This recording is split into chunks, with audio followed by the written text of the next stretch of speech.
Selamat datang di Pau Channel, saluran berita orang-orang soleh.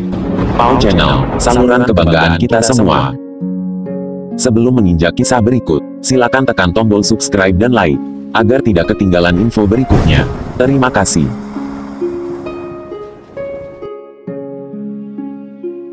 Assalamualaikum warahmatullahi wabarakatuh. Jumpa lagi para pemirsa Pau Channel dimanapun Anda berada.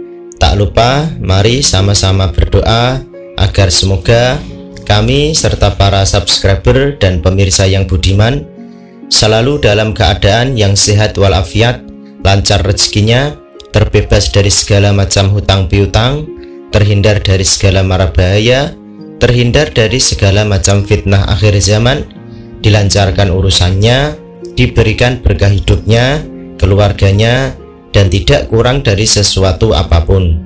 Amin, amin ya rabbal alamin. Kali ini Pau Channel akan mengangkat sebuah kisah tentang berkah bersihkan daun Mbah Khalil. Bagaimana kisahnya? Mari kita simak bersama. Suatu ketika, ada seorang anak kecil kira-kira berumur 9 tahun pergi nyantri ke Hadratus Syekh Kiai Haji Khalil Bangkalan di Madura.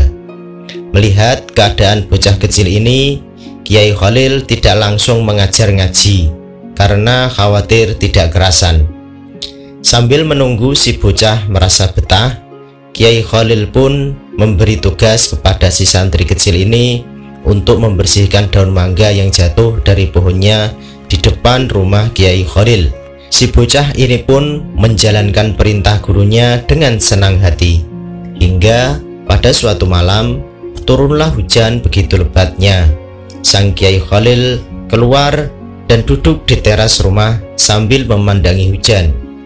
Sayup-sayup dalam rinai hujan dilihatnya ada seorang anak yang tetap berhujan-hujanan di bawah pohon mangga sambil menjaga apabila ada daun mangga yang jatuh ke tanah, maka dia pungut untuk langsung dibersihkan ke tempat pembuangan.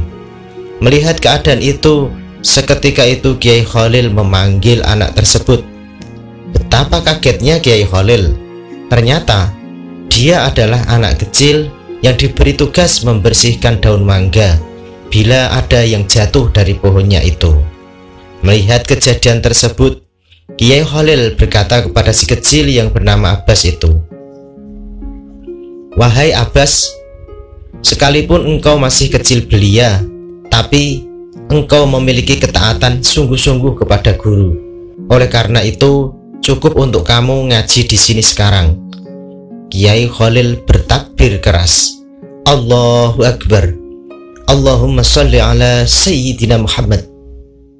Pulang mengajar, ilmunya ditanggung Khalil.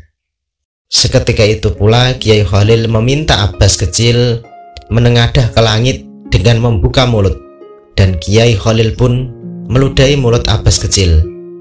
Lalu Abbas pun disuruh pulang. Maka pulanglah Abbas kecil dengan derai air mata karena tak kuasa meninggalkan guru yang dicintai dengan amanah yang dibanggakannya. Subhanallah. Jadilah Abbas seorang kiai besar berpengaruh di Banyuwangi dengan santri yang sangat luar biasa hingga sekarang. Pesantren beliau Kiai Haji Abbas berada di ujung timur Pulau Jawa. Namanya Pondok Pesantren Al-Azhar, Tugung Sempu, Banyuwangi.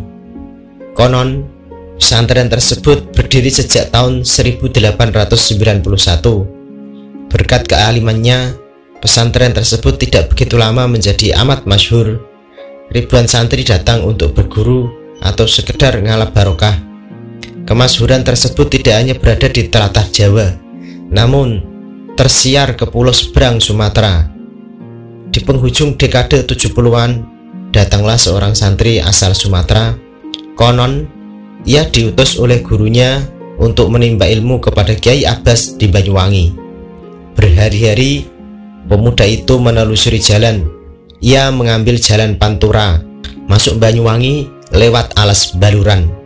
Awalnya, si santri itu menuju ke pesantrennya Kiai Abbas, Cangean Genteng. sekitar 20 km dari pesantren Tugung. Setelah mengetahui kesalahannya, si santri melanjutkan perjalanannya menuju Tugung. Sementara itu, Kiai Abbas yang sudah sepuh itu memanggil seorang santrinya. Beliau memerintahkannya untuk bersiap menyambut tamu dari jauh. Sesampainya di Tugung, santri asal Sumatera itu pun disambut oleh santri yang ditunjuk oleh Kiai Abbas. Lalu diantarkannya ke rumah untuk menemui Kiai Abbas. Dari percakapan awal tersebut diketahui bahwa dulu guru si santri asal Sumatera tersebut adalah teman seperguruan dari Kiai Abbas, entah di pesantren Jampes, Pare, ataukah di Bangkalan. Semenjak pertemuan di rumah Kiai Abbas itu, si santri asal Sumatera tidak lagi tampak batang hidungnya di pesantren. Bahkan sejak awal ia tidak terlihat keluar dari dalam, hingga titi mangsa sudah bergulir sekira setahun. Santri misterius itu pun muncul lagi di pesantren, kini dengan penampilan yang berbeda. Dulu rambutnya pendek, namun saat ini dia datang lagi dengan rambut yang sudah gondrong. Saat kemunculannya itulah ia disuruh pulang ke Sumatera oleh Kiai Abbas. "Pulanglah, ilmumu sudah cukup," tutur Kiai Abbas. Santri itu pun patuh, meski tidak memiliki bekal sepeser pun. Ia pulang ke Sumatera. Sebagaimana pesan dari Kiai Abbas, santri itu naik kereta api dari stasiun Sempu, tidak jauh dari pesantren Kiai Abbas. Saat pemeriksaan tiket, santri tersebut tertangkap petugas karena kedapatan tidak memiliki tiket. Ia diturunkan di stasiun berikutnya, di Wadung, Glenmore, sekitar 30 km dari Tugung. Santri itu pun kembali ke Tugung, mengadu perihal ditolaknya menaiki kereta api oleh petugas kepada Kiai Abbas. Setelah menerima laporan, Kiai Abbas memerintahkan santri tersebut, "Ikat roda kereta api itu dengan benang." Perintahnya, santri itu pun menyanggupi. Ia kembali ke stasiun untuk menjalankan perintah Kiai Abbas. Seutas benang yang ia ambil dari sarungnya yang mulai pudar tenunannya itu yang dipakai untuk mengikat roda kereta api. Biidznillah, hanya dengan seutas benang sarung itu, kereta api yang berbobot ribuan ton itu pun mogok, tidak bisa dijalankan. Selama 3 hari, para mekanik berjibaku mencari penyebab teknis kemacetan. Tak kunjung berhasil. Semua mesin kereta tampak normal-normal saja. Pada saat itu, si masinis kereta menyadari akan sebuah keganjilan pada kemacetan kereta. Ia teringat peristiwa beberapa hari lalu telah menurunkan seorang penumpang yang tampaknya dari kalangan santri.